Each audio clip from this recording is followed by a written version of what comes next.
Welcome in or welcome back, Star Wars fans. Today we're building off the last segment with citations where possible to back up the claims thus far. Before we get into it, please consider a like and subscribe if this conversation is for you. Let's dig in. As we continue the backstory position of this series, it's imperative to offer legitimacy as a backbone instead of plowing ahead with conjecture. We are building a strong case for revitalization, and not just on the literary front. Consider what fans have been able to achieve and contribute in the last few years, knowing outright there would be no compensation for their passions. That doesn't stop them, and it never will. But let's dig into that legitimacy, shall we? While George Lucas often maintained a degree of separation between his canon and the expanded universe, there's evidence to suggest he not only supported the initiative, but also drew inspiration from it. Here are some citations and examples to support the claim. 1. Direct statements from George Lucas. Parallel universe. Lucas acknowledged the EU as a parallel universe to his own, indicating an awareness and acceptance of its existence. Source: Cinescape interview, July 2001. Keeping it consistent. He mentioned using the Star Wars Encyclopedia to check for existing names and concepts, demonstrating a desire to maintain some cohesion between his works and the EU. Source: various interviews. 2. Examples of inspiration and borrowing. Coruscant, the name of the galactic capital, Coruscant, originated in Timothy Zahn's Thrawn trilogy. Lucas adopted it for the prequel films. Source: the annotated screenplays. Darth Bane, the concept of the Rule of Two, a central element of the Sith's philosophy in the prequels, was first introduced in the Darth Bane trilogy by Drew Karpyshyn. Lucas confirmed discussing Darth Bane with Terry Brooks, the author of the Phantom Menace novelization. Source: interviews with Terry Brooks. Aayla Secura, the Twi'lek Jedi. Aayla Secura first appeared in Dark Horse Comics. Lucas liked the design and incorporated her into the prequel films. Source: Star Wars, the Complete Visual Dictionary. 3. Lucasfilm's involvement. Lucasfilm's licensing department oversaw the development of EU content, ensuring some level of quality control and adherence to established lore. This suggests Lucas was aware of, and to some extent, involved in the EU's development. Collaboration with authors. There are instances of Lucasfilm providing authors with background information and guidance, indicating a collaborative approach to expanding the Star Wars universe. 4th. Indirect evidence. The Clone Wars. While Lucas maintained that the Clone Wars animated series was his primary focus, the series often incorporated elements and characters from the EU, demonstrating a willingness to utilize existing material. The Force Unleashed. Lucas was reportedly involved in the development of the Force Unleashed video game, which, while not strictly canon, further demonstrates his engagement with expanded universe content. Conclusion. While Lucas may have maintained a distinction between his films and the expanded universe, it's clear that he wasn't entirely dismissive of it.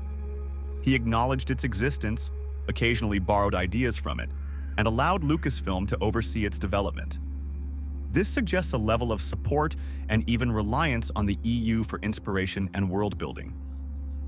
It's important to remember that the EU played a significant role in keeping the Star Wars universe alive between films, and Lucas's engagement with it, however indirect, contributed to its growth and popularity. Here are some more specific instances of Lucasfilm collaborating with expanded universe authors, with direct citations where available. 1. Timothy Zahn, Thrawn Trilogy. Collaboration with editors. Zahn has discussed working with Lucasfilm editors to ensure consistency and avoid contradictions.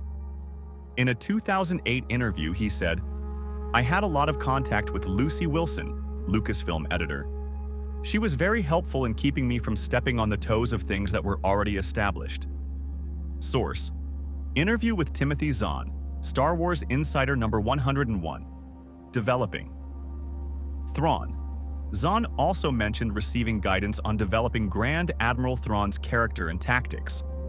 They, Lucasfilm, were very helpful in making sure that Thrawn's tactics and strategies fit in with the established Star Wars universe. Source: TheForce.net interview with Timothy Zahn, 2006.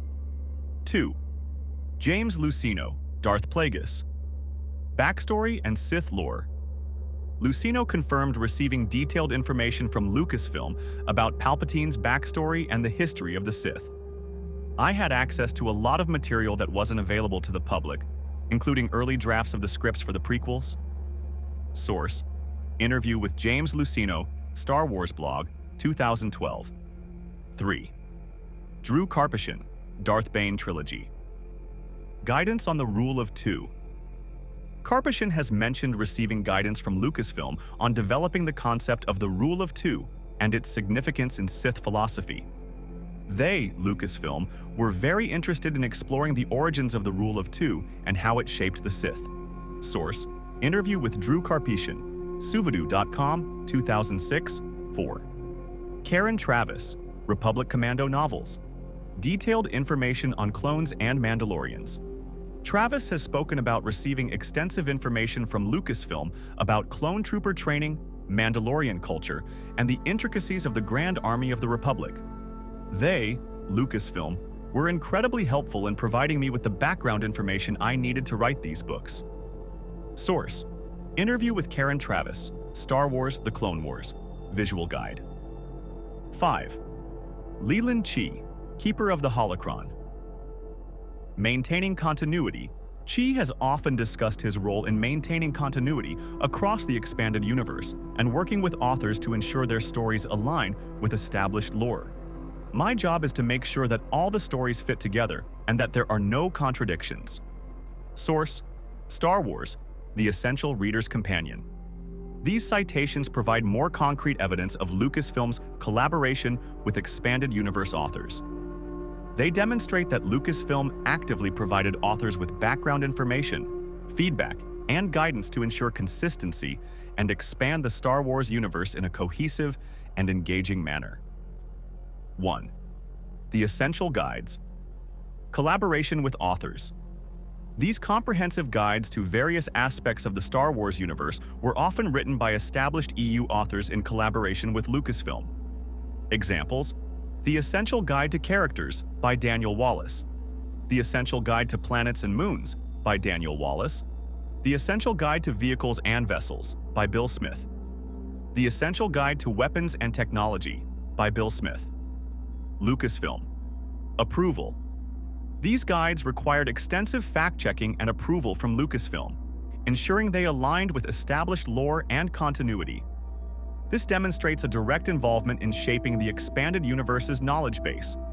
Second Star Wars Gamer Magazine. Official publication. This magazine, published by Lucasfilm, often featured articles and interviews with EU authors, offering insights into their creative process and collaboration with Lucasfilm. Behind-the-scenes information. The magazine also provided behind-the-scenes information about the development of EU content, including details about Lucasfilm's involvement in providing guidance and feedback to authors. 3. The New Essential Chronology. Co-authored with Lucasfilm. This book, co-authored by Daniel Wallace and Kevin J. Anderson, an established EU author, aimed to create a comprehensive timeline of Star Wars events, including those from the expanded universe. Lucasfilm's input. The book required significant collaboration with Lucasfilm to ensure accuracy and consistency across all eras of the Star Wars timeline. 4. Early role-playing games. West End Games. WEG produced a series of Star Wars role-playing games in the 1980s and 1990s. They worked closely with Lucasfilm to develop game mechanics, storylines, and character information that aligned with the expanded universe. Source books and guides. WEG also produced numerous source books and guides that expanded upon the Star Wars universe, often with input and approval from Lucasfilm. 5. The making of books. Behind-the-scenes insights. These books, which documented the making of various Star Wars films and projects, often included information about the expanded universe and Lucasfilm's approach to managing it. Examples: The Making of Star Wars, the definitive story behind the original film, by J.W. Rinzler. The Making of Star Wars, Return of the Jedi by J.W. Rinzler. These examples, beyond the individual authors previously mentioned, demonstrate Lucasfilm's broader involvement in shaping and guiding the expanded universe. Through collaborations on essential guides, official publications, role-playing games, and behind-the-scenes materials, Lucasfilm actively participated in expanding the Star Wars galaxy beyond the films. It's important to acknowledge that the extent of Lucasfilm's involvement likely varied across different projects and eras. However, the evidence suggests a consistent effort to maintain a cohesive and engaging expanded universe that complemented the films and provided fans with a richer Star Wars experience. Okay, shifting to a more subjective perspective, let's paint a picture for newer generations of what the loss of the expanded universe means to a longtime fan. Imagine this. The EU is Coruscant itself. Foundation. The original trilogy was like the city's founding stones, laying the groundwork for something incredible. Expansion. The EU was like centuries of building upon those stones. Authors, artists, and game developers added districts, towers, hidden alleyways, and underground tunnels. Each story, comic, or game enriched the city, making it a vibrant, complex place to explore. Variety. There were grand monuments, like the Thrawn trilogy, cozy neighborhoods, like the X-Wing series, and even seedy underbellies, like the Hutt-centric stories. There was something for everyone. History.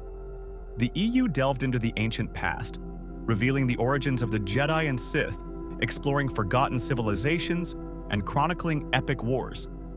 It also ventured into the distant future, showing the legacies of familiar characters and the evolution of the galaxy.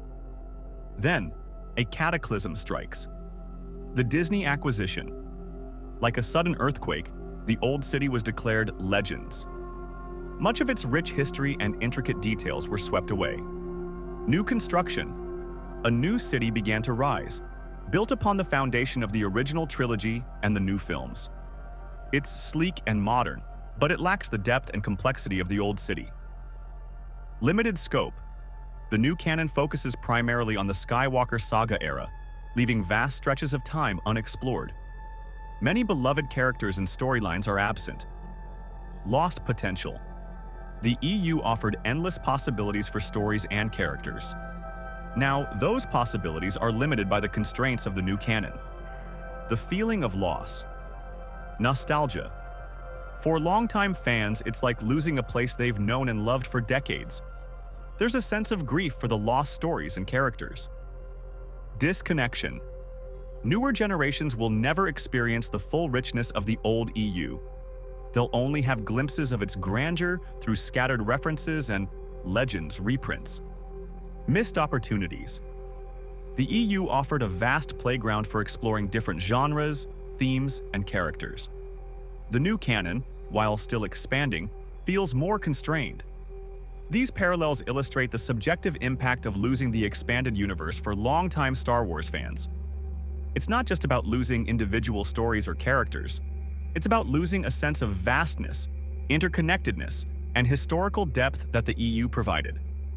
While the new canon offers exciting new possibilities, it will likely take time for it to build a comparable sense of scale and complexity.